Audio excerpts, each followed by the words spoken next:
ওই বইয়ে একটা হেডলাইন আছে যে অবিবাহিত ছেলে মেয়ের পড়া নিষেধ।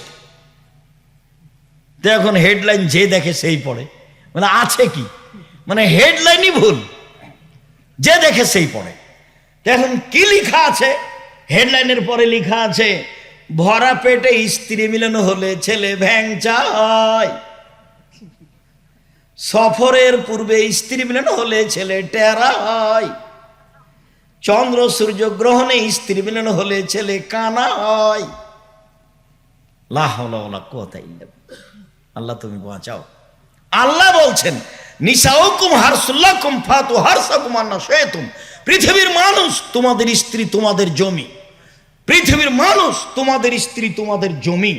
তোমরা তোমাদের জমি চাষ করো, স্ত্রীর নিকটে আসো তোমাদের ইচ্ছে মতো, সকালেই কি বিকেলেই কি, ভরা পেটেই কি, চন্দ্রগ্রহণ লাগলেই কি আর না লাগলেই কি, ঋতুবতী অবস্থা ছাড়া সর্বদা তোমরা তোমাদের পারিবারিক জীবনে আসো তোমাদের ইচ্ছে মতো। এই কথা আল্লাহ বলছেন। আর বইয়ে লেখা আছে যে ভরা পেটে স্ত্রী মিলন হলে ছেলে টেরা হয়। নজরুল্লাহ। তার মানে বক্তব্য মুখে মিথ্যা কথায় ভর্তি, বক্তব্য কলমে মিথ্যা কথায় ভর্তি, বক্তব্য মিডিয়ায় মিথ্যা কথায় ভর্তি। তো আল্লাহর নবী বলছেন, হাদিস বুখারী মুসলিম, পৃথিবীর মানুষ তোমরা সালাত আদায় করো যেভাবে আমাকে সালাত আদায় করতে দেখছো এইবার। তাহলে বিশুদ্ধভাবে যদি আশ্রয় নিতে চান তো বুখারী মুসলিম। যে যাই বলুক এখানে আশ্রয় নিয়ে সালাত শিখেন, ভালো। আর আমাদের লেখা বইয়ের চেয়ে আর একটা আপনাদের জন্য গ্রহণীয় বই হবে, সেটা হলো রিয়াজুস সলেহিন। নাম শোনেননি আপনারা? হাদিসের বই, বাংলায় পাওয়া যায়। আর আমরা মানুষ হিসাবে, আমি আব্দুর রাজ্জাক বিন ইউসুফ বলছি যে আমিও এই শতাব্দীতে এসে বই লিখলাম সলাতের ওপরে, নামাজের উপরে। এটা প্রয়োজন ছিল না, কিন্তু সব মোটামুটি বইগুলো পড়ে দেখলাম যে একটা বই হওয়ার দরকার। বিভিন্ন জায়গাতে যেভাবে যেটুকু ত্রুটি দেখলাম, সেই সুবাদে আমিও সলাতের উপর একটা বই লিখলাম। কি নাম? রাসূল সাল্লাল্লাহু আলাইহি সাল্লামের সলাত বনাম প্রচলিত সলাত। রাসূল সাল্লাল্লাহু আলাইহি সাল্লামের সলাত বনাম প্রচলিত সলাত। আমিও চেষ্টা করেছি মানুষ হিসেবে জাল জয়ীফ হাদিস না লেখা এবং অপ্রয়োজনীয় কথা না নিয়ে আসা। হুবাহু রাসূলের সালাতটাকে আমি সহিহ হাদিস দিয়ে দেখানোর চেষ্টা করেছি। তো আমি আমারটাকে 3 নম্বরে রাখলাম। 1 নম্বরে কি রাখলাম? বুখারী মুসলিম। 2 নম্বরে কি রাখলাম? রিয়াজুস সলেহিন। 3 নম্বরে বললাম যে আমিও মানুষ, তবে আমি চেষ্টা করেছি কোনো পীর মুরিদের আশ্রয় নিনি, কোনো দল মাঝাবের আশ্রয় নিনি। আমার জীবনে কোনোদিন দল মাঝের বা আশ্রয় নিয়ে কিছু করা লাগেনি। আর জামিয়া সালাফে একেবারে ভিন্ন ধরনের প্রতিষ্ঠান। এদেশের সর্বোচ্চ শিক্ষা মানে প্রতিষ্ঠান জামিয়া সালাফিয়া। এদেশের সর্বোচ্চ শিক্ষকগণের প্রতিষ্ঠান জামিয়া সালাফিয়া। এখন জামিয়া সালাফিয়া মদিনা বিশ্ববিদ্যালয়ের 4 জন টিচার আছে এখন এই মুহূর্তে। যারা আপনারা সম্মেলনে গেছেন তারা 4 জনকে দেখেছেন। আর যদি না গিয়ে থাকেন তা আমার কিছু করার নেই। আমি আপনাকে ডেকেছিলাম খুব কষ্ট করে, বিজ্ঞাপন পোস্টার ছাপিয়ে আমি মিডিয়াতে এসে, আর কতভাবে যে আপনাকে আমি ডেকেছি বক্তব্যের শেষে বলে, তারপরেও আপনার জামিয়া সালাফিয়া ডাঙ্গিপাড়ায় যাওয়ার সুযোগ হয়নি। কেন হয়নি তা আমি বলতে পারছি না। সবার জন্য একটাই বিষয় ছিল রাসূল সাল্লাল্লাহু আলাইহি সাল্লামের জীবনী।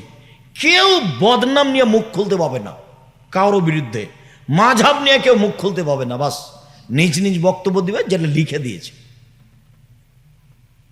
তো 4 জনকে আপনারা দেখেছেন নিজ চোখে। এটা হলো জামিয়া সালাফিয়া শিক্ষক মানে। আর ছাত্র শিক্ষক সংখ্যায় 300 জন, ছাত্র সংখ্যায় 5000। আর আয়তন যেটা রূপগঞ্জ নারায়ণগঞ্জ প্রায় এখন 100 বিঘা, যেটা রাজশাহী সেটা প্রায় 35 থেকে 40 বিঘা। যেটা এখন রাজশাহী তানোরে মেয়েদের জন্য, সেটা আবার 60-70 বিঘা বিশাল প্রতিষ্ঠান। শিরক মুক্ত প্রতিষ্ঠান জামিয়া সালাফিয়া, বিদাত মুক্ত প্রতিষ্ঠান জামিয়া সালাফিয়া, দল মুক্ত প্রতিষ্ঠান জামিয়া সালাফিয়া, সংগঠন মুক্ত প্রতিষ্ঠান জামিয়া সালাফিয়া, হিংসা মুক্ত প্রতিষ্ঠান জামিয়া সালাফিয়া। কথা যখন জাতির সামনে বলি তখন শিরক, বেদাত, হিংসা, দল, সংগঠন সবকে খালি করে রেখেছি, মাথায় এগুলো কিছু নেই, একবারে খালি অবস্থায় আছে আপনার সামনে। যেটাই সহিহ হাদিস হবে সেটাই মেনে নিব। যদি ভুল হয়ে থাকে বলা, ভুল বুঝার সাথে সাথে এ করব, কথা আমারটা বাদ দেব এবং সেটাই করে নেব, মেনে নেব। যাকে আপনাদের ভাষায় স্যালেন্ডার করলাম। খালি ধরা পড়লে আত্মমর্যাদার আমার 5 পয়সা দাম নেই। কথা রাসূল সাল্লাল্লাহু আলাইহি সাল্লামের, পীর সাহেবের দাম নাই, বুজুর্গানের দিনের কোনো দাম নাই, হুজুরের কোনো দাম নেই। ইনারা যদি আল্লাহ আল্লাহ রাসূলের কথা অনুপাতে চলে থাকে তা আল্লাহ এদেরকে ভালো ফল দিবেন, আর যদি না চলে থাকেন তো ভালো ফল দিবেন। চলেন এইবার তাহলে 3টে বইয়ের নাম করে সলাত দেখায়। আল্লাহু আকবার বলে সলাত আরম্ভ করবেন। আল্লাহু আকবার বলার পরে সুন্দর করে ওযু করে নেবেন। ওযু করার পূর্বে বিসমিল্লাহ বলবেন। ওযু শেষে দোয়া পড়বেন। পেশাব পায়খানার কাজ থাকলে শেষ করে নেবেন। পেশাব পায়খানার কাজ কথা বলতেই চট করে একটা হাদিস কথা মনে পড়ল। অবয়েব আনসারী বলছেন যে এই আয়াতটা কোবাবাসীদের জন্য নাজেল হয়েছে। ফিহে রিজালুন ইউহিব্বুনা ইয়াতাতাহারু আল্লাহু ইউহিব্বুল মুতাহহিরিন। মুতাহহিরিন এই গ্রামে সেখানে কতগুলি লোক আছে তারা পবিত্রতাকে ভালোবাসে, আল্লাহ পবিত্রতা অর্জনকারীকে ভালোবাসেন। আয়াত যখন নাজেল হয়ে গেল তখন আল্লাহর নবী কোবার আনসারদের বললেন, ও কোবার আনসারবাসী, ইন্নাল্লাহ আসনা আলাইকুম ফি তুহুরিকুম ফামাত্তাহুরু। আল্লাহ তোমাদের পবিত্রতার প্রশংসা করছে গো। তোমাদের কি পবিত্রতা বলো তো? তোমরা কি পবিত্রতা অর্জন করো যে আল্লাহ তোমাদের প্রশংসা করছেন? ঘটনা কি একটু বলো তো। তখন তারা বলছে, আল্লাহ নবী শুনেন, 1 নাতাওয়াদ্দাউ লিসসালাতে, সালাতের জন্য পানি দিয়ে ওযু করি। 2 নাগতাসিলু লিল জানাবাত, ফরজ গোসল করি পানি দিয়ে। 3 নাস্তানজি বিল মায়ে, ইস্তেঞ্জা করি, পেশাব পায়খানার পরে পবিত্রতা অর্জন করি পানি দিয়ে। তখন আল্লাহ রাসূল বলছেন, হুয়া যাকা ফালাইকুমুহু, ঠিক ঠিক এটাই কথা। এই কারণে আল্লাহ তোমাদের প্রশংসা করছেন, এইটাকে ধরে রাখো। 1 পানি দিয়ে ওযু করি, মনে থাকবে না মনে হয়। 2 ফরজ গোসল করি পানি দিয়ে। 3 পেশাব পায়খানার পরে পবিত্রতা অর্জন করি পানি দিয়ে। তা আল্লাহ নবী বলে, হ্যাঁ ঠিক এটাই। ভারত, বাংলাদেশ, পাকিস্তানের এক শ্রেণীর আলেম ওলামা বুঝে নিল যে প্রশংসা মানে হলো এই, আগে ঢের টিস্যু পেপার নিয়ে 40 কদম হাঁটো, পায়ের ওপরে পা উঠাও, খক খক করে কাশো, তাহলে হলো পবিত্রতা। এইটা আল্লাহ বলেছেন, সেটা হলো প্রশংসা। অথচ আল্লাহ রাসূল এই কথা বললেন না, তারা এই কথা বলল না। তা আপনি যদি 40 কদম হাঁটেন তারপরে মনে করেন যে পেশাব আর আসবে না, তো এখন আপনার পিছনে শয়তান লেগে গেছে। 40 কদম কেন, 40 ঘন্টা পরে যদি আপনি ঢের টিস্যু উপর ফেলেন তো তাও মনে হবে যে পেশাব আসলো। কেন? এখন শয়তান আপনার পেশাবের রাস্তায় কাজ করছে, যে পেশাব যা, পেশাব যা, ওর মনে হোক যেন পেশাব যাচ্ছে। এটা হবেই, ওকে এত পাওয়ার দেওয়া আছে, সব পাওয়ার ও চেয়ে নিয়েছে। চেয়ে নিয়ে বলছে যে আদমের ছেলে মেয়ে জান্নাতে কিভাবে যায়, চাঁপাইনবাবগঞ্জের ভাষায়, আমি ওদের দেখে ছেড়ে দেব। আল্লাহর সামনে বলছেন যে তোমার ইজ্জতের কসম, তোমার সম্মানের কসম, তোমার মর্যাদার কসম, আদমের ছেলেমেয়ের দেহে যতদিন শ্বাস থাকবে ততদিন তাকে আমি ভুল পথে নিয়ে যাব। টাকনোর নিচে প্যান্ট পরা আমি তাকে ভালো করে দেখাবই। ও দেখবে ভালো কাজ। দিন রাত মেয়ে মানুষকে দেখবে ল্যাংটা অবস্থায় মোবাইলে, ও বলবে যে এই যে ভালো কাজ। দিন রাত মহিলারা নগ্ন পোশাক পরে চলবে, ওর মাথায় কাপড় দেওয়াটা তার কাছে ভারী। যদি ওর মায়ের চাপে দেয়ও, বাড়ি থেকে বের হওয়ার পরে মাথা থেকে কাপড়টা নামিয়ে দিবে। শয়তান বলছে যে তুই মাথায় কাপড় কেন দিবি। আর আরেকটা আপনারা শুনে অবাক হবেন, শয়তান কিন্তু 14 ইলিমের পড়া। কয় ইলিমের পড়া? মানে সব বিদ্যা আছে। ভালোভাবে জানে যে ইহুদি জাহান্নামে যাবে, তো ইহুদিকে গিয়ে কি বলবে যে নামাজ পড়িও না? ওটা তো ওই পাতা তো শেষ। ভালোভাবে জানে খ্রিস্টান জাহান্নামে যাবে, তো ওই পাতাও শেষ। তাহলে তো পৃথিবীর 3 ভাগের 2 ভাগ মানুষ চলে গেল। হিন্দু জাহান্নামে যাবে ও ভালোভাবে জানে, তো ওর কাছে কি তার কোনো কাজ আছে? নেই। যারা কাদিয়ানি, যারা শিয়ে, যারা মুরজিয়ে, যারা জাবরিয়ে, যারা জাহামিয়ে, যারা কাররামিয়ে, এরা জাহান্নামে যাবে এই কথা শয়তান জানে। তো সেখানে গিয়ে তার কিছু করার আছে? কিছু নেই। যেসব ছেলে মেয়েরা কলেজ বিশ্ববিদ্যালয়ে পড়ে দিন রাত জেনা করে, ও জানে যে আমার এখানে কাজ নাই, তখন ও কোনো জায়গা না পেয়ে মাদ্রাসায় চলে গেছে।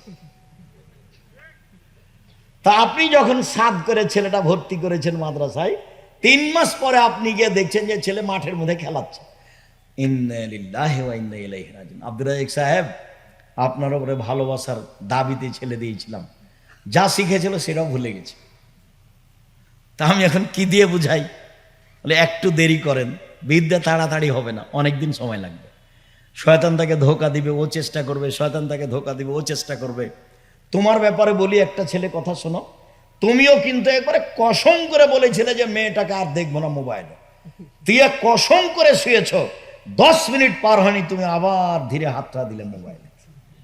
এটা কে করছে বলো? শয়তান। উপস্থিত বৈঠকের দিনই মুসলিম বোন, আপনাকে একটা কথা শোনাই, যে কথাটা আপনার জন্য। এই মেয়ে, এক কথা বলছো কেন? চুপ থাকো। একটা কথা বলি, সংসার ভালো করে গড়তে চাইলে জীবনে 2টা কাজ করবেন না। এক, প্রতিবাদ করবেন না স্বামীর সামনে। প্রতিবাদ, হ্যাঁ তুমি আমার মাকে এভাবে বললে কেন?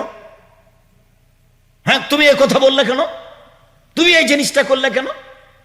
এই কথা যদি বলেন তো শয়তান খালি বলিয়ে নিবে, বল না বল না, ওই যে তোর কথা মানেনি, ওই যে তোর মাকে গালি দিল, ওই যে তোর বাপের বাড়ি থেকে এসে এই জিনিস করলো, এই করলো, খালি দিন রাত বলিয়ে নিবে। আর আরেকটা কাজ, অভিমান করবেন না। ওহ, তুমি আমাকে রাজশাহী সব দেখাতে নিয়ে গেলে না, তুমি আমাকে এবার ঈদে একটা ভালো শাড়ি দিলে না, এর নাম অভিমান। তো যদি করে থাকেন অভিমান, আর যদি আপনার স্বামী পূর্ণ করতে না পারে, তাহলে শয়তান সবসময় বলাবে, বল না, তোকে কিছুই দেয় না, বল না, তোর কোনো কথা শোনে না। দেখবেন যে আপনি বলছেনও তাই। তো যার পরে মেজাজ যখন খারাপ হয়ে গেছে, তখনও বলছে যে যা, তোকে কিছু দিব না, যা তুই চলে যা, তোকে রাখবো না। তখন বলছে তুই তালাক দিয়ে দে, তুই তালাক দিয়ে তোর বাড়িতে থাকবো না, তুই তালাক দে না। তখন বলছে যা, তোকে 1 তালাক 2 তালাকে 100 তালাক দিলাম, যা। এবার শেষ, পাতা ছিঁড়ে গেছে। তো পাতা ছিঁড়ে গেছে, এখন বুদ্ধি। তো মৌলানা সাহেবের কাছে গেছে পাশে, মৌলানা সাহেব বলছেন 1 রাতের জন্য বিবাহ দিতে হবে। ইন্না লিল্লাহি ওয়া ইন্না ইলাইহি।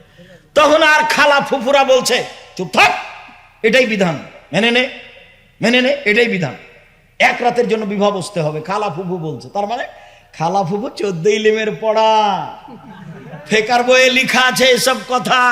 খালা ফুফু বলছে, ওকে সান্ত্বনা দিচ্ছে। তখনও বলছে ছি ছি ছি ছি, এটা কথা হলো? একদিনের যে 1 রাতের জন্য বিবাহ বসবে, এটা কথা হলো? তখন 2 জন কথা বলা বলি করে বলছে কি পথ? বলে চলো আব্দুর রাজ্জাক বিন ইউসুফকে বলো। কি ঘটনা? এই 100 তালাক দিয়েছে। ঠিক আছে, 1 বৈঠকে 1 তোহরে 30 দিনে 1 কোটি তালাক 1 তালাকই হয়। আপনি সংসার করেন, কোনো চিন্তা নেই। কেউ কিছু বললে বলবেন আব্দুর রাজ্জাক বিন ইউসুফ বলেছে। শুনুন, 40 কদমের পরেও পেশাব আসবে, এ কথাই ঠিক। এই পথ বাতিল। মেনে নিলাম যে আপনি 40 কদম হাঁটছেন, পায়ের ওপরে পা উঠাচ্ছেন, খক খক করে কাছেন, তো আপনার স্ত্রী কি করবে এখন? ওইও কি 40 কদম হাঁটবে? হাঁটতে বলেন না দেখি। তাহলে ওইও কি পায়ের উপরে পা উঠাবে, খক খক করে কাশবে? ধর্ম পাগল হয়ে গেছে। धर्म राजशाही चापे रहो मुझे हवाई लड्डू, दोनों हाथ में लड्डू है, जो चाहे उसको खा ले, जो चाहे उसको छोड़ दे। भूल हिसाब, बातिल हिसाब। पेशाब पायखानार परे पानी दिए पवित्रता अर्जन करते होबे। एरपरे यदि मने हय पेशाब आसलो शयतानके बोलते होबे पेशाबे कापड़ भिजे जाक तुई सर, आमि आर ओजु करब ना। सर तुई सर, सर तुई आमार कापड़ पेशाबे भिजे जाक ताते आसे जाने तुई सर, आमि तोर कथा ग्रहण करब ना। যদি পানি না থাকে তাহলে ঢেল টিস্যু পেপার, তবু 40 কদম নয়, পায়ের উপরে পা উঠানো নয়, খক খক করে কাশা নয়, পবিত্রতার বিধান এটা নয়। আল্লাহর নবী বললেন কি করো বলো তো দেখি? এক, পানি দিয়ে ওযু করি। দুই, ফরজ গোসল পানি দিয়ে করি। তিন, পেশাব পায়খানার পরে পবিত্রতা অর্জন করি পানি দিয়ে। এটা হলো হাদিস। ভারত বাংলাদেশ পাকিস্তানের এক শ্রেণীর লোকেরা 3 নাম্বারটা এইভাবে বুঝলো। কথা বুঝাতে পারিনি, মনে থাকবে না যে 3 নাম্বারটা ওরা কিভাবে বুঝলো? আল্লাহু আকবার, কাঁধ সামনাসামনি হাত উঠাবেন। আল্লাহু আকবার বলার পূর্বে কোনো কথা নেই। আল্লাহু আকবার এত পাওয়ারফুল শব্দ যে বিসমিল্লাহ চলবে না। অজু শেষ হয়েছে, বিসমিল্লাহ বলে অজু করবেন, না হলে অজু হবে না। অজু যখন শেষ হয়ে যাবে তখন বলবেন আশহাদু আল্লা ইলাহা ইল্লাল্লাহু ওয়াহদাহু লা শারীকা লাহু ওয়া আশহাদু আন্না মুহাম্মাদান আবদুহু ওয়া রাসূলুহু। এবার জান্নাতের সব দরজা খুলে গেছে, সবটাই খুলে আছে, যেটা দিয়ে ইচ্ছে ঢোকেন। এরকম কথা একটা আল্লাহ নবী মহিলাদের ব্যাপারে বলেছেন। সেখানে আবার পুরুষের কোনো সুযোগ নেই, এখানে মহিলাদেরও সুযোগ আছে।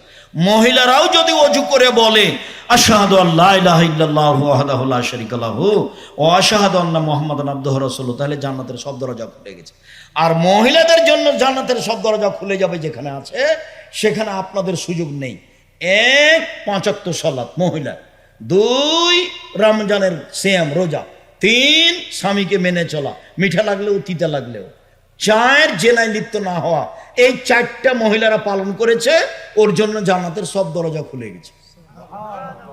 মহিলাদের মান সম্মান অনেক বেশি, এর কারণে মহিলাদের লজ্জা কম, পুরুষের লজ্জা বেশি। সিনেমাতে দেখেন, মোবাইলে দেখেন, রাস্তাঘাটে দেখছেন মহিলা ল্যাংটা হয়ে আছে আর ওর স্বামী ফুল প্যান্ট পরে আছে, গলায় টাই আছে, হাতওয়ালা জামা আছে, পায়ে মোজা আছে। পুরুষ মানুষ কত ঝকঝকে হয়ে পোশাক পরে আছে, বউ সাথে আছে, ল্যাংটা হয়ে আছে। আর বড় ডাক্তারের কথা তো বলেছি, বড় ডাক্তারের আমি ওইভাবে নিন্দা করিনি, আমি এটা দুঃখে কষ্টে বলেছি। সবাই খারাপ এ কথা আমি বলিনি, বড় ডাক্তার সবাই খারাপ হবে এ কথা আমি বলিনি। তবে টাকা নিয়ে যদি ও অন্য কোম্পানির প্রেসক্রিপশন লেখে থাকে তাহলে সে জুতা খাওয়ার যোগ্য, এই কথাই ঠিক। ওর বিদ্যা তাকে বলবে আমি রোগীর চিকিৎসা করব, সবচেয়ে যেটা ভালো ওষুধ আমার বিদ্যায় আছে সেটাই লিখব।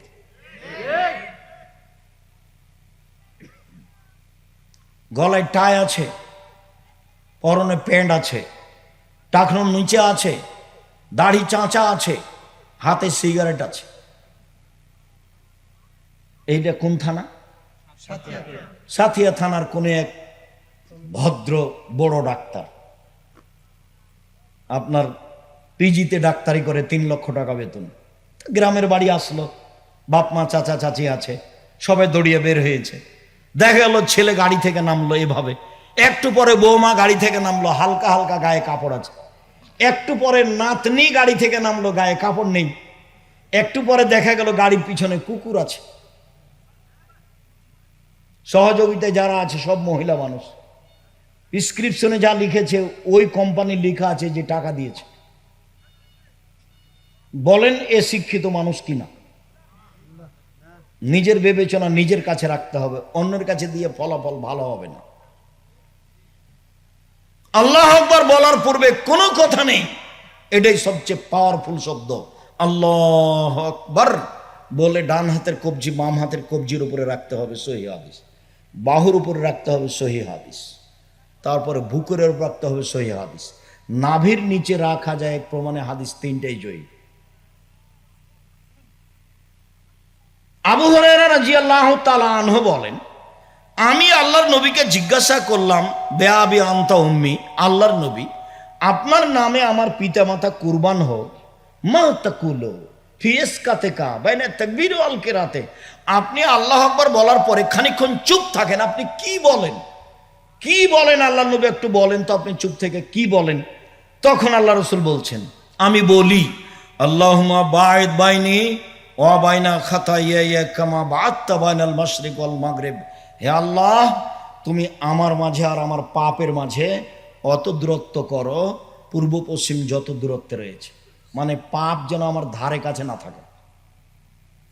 আল্লাহুম্মা নাক্কিনি মিনাল খাতায়া কামা ইউনাক্কা সাউবুল আবিজ মিনাদ দানাস, আমাকে পাপ থেকে ধুয়ে পরিষ্কার করে দাও সাদা কাপড়কে যেভাবে ময়লা থেকে ধুয়ে পরিষ্কার করা হয়। আল্লাহুম্মা মাগসিল খাতায়া বিল মাই ওয়াস সালজি ওয়াল বারাদ, হে আল্লাহ তুমি আমার পাপকে তুষার দিয়ে, বরফ দিয়ে, ঠান্ডা পানি দিয়ে, পরিষ্কার পরিচ্ছন্ন পানি দিয়ে ধুয়ে পরিষ্কার করে দাও, এইটা আমি বলি। আলী রাদিয়াল্লাহু তাআলা আনহু বলেন যে কামা রাসূলুল্লাহ সাল্লাল্লাহু আলাইহি ওয়াসাল্লাম সালাহ কাব্বারা, তিনি সলাতে দাঁড়ালেন, আল্লাহু আকবার বললেন, তারপরে তিনি বলছেন ইন্নী ওয়াজ্জাহতু ওয়াজহিয়া লিল্লাযী ফাতারাস সামাওয়াতি ওয়াল আরদ হানিফা ওয়া মা আনা মিনাল মুশরিকিন, আমি আমার মুখমণ্ডলকে সে আল্লাহর দিকে করলাম অনুগত হয়ে, অভিমুখী হয়ে, যিনি আকাশ জমিনকে সৃষ্টি করেছেন, আমি মুশরিকের অন্তর্ভুক্ত নই। ইন্না সলাতি ও নসকি ও মাহিয়া ও মামাতি লিল্লাহি রাব্বিল আলামিন, আমার সালাত, আমার কুরবানি, আমার ইবাদত সব একমাত্র আল্লাহ তাআলার জন্য।